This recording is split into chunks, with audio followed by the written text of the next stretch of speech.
Well, good morning. By now, you've maybe guessed behind me the three great pyramids of Giza, Egypt, just outside of Cairo. So that's where I am. That's the final destination is Egypt. We're still traveling through Egypt all through the week, so you're going to want to continue to watch.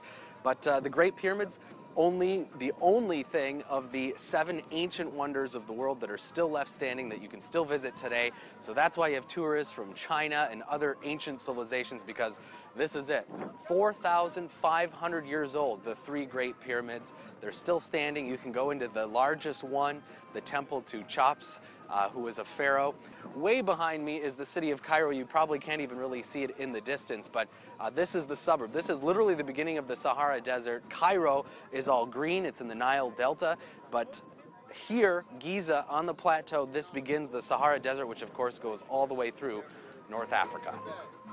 Good morning from the Nile River, the longest river on the planet Earth. We are cruising through the Nile. We're between the village of Cana and also Luxor, and we want to show you a little history from the temple to Hatshepsut.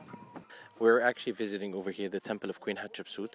She is the daughter of a pharaoh with the name of Thutmose I and Queen Ahmose. Again, we're back on the Nile, and as we moved, you can see some of the workers, the agriculture. Of course, the Nile is the lifeblood to Egypt since ancient times, because the Nile is the only real source of water. They don't get a lot of rain other than a little bit in the winter, so everything depends on the Nile. So this is where they have their cattle grazing.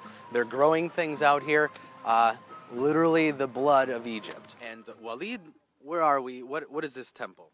This is a temple dedicated to the 2 gods, Sobek, the crocodile god, and Horus of the early morning.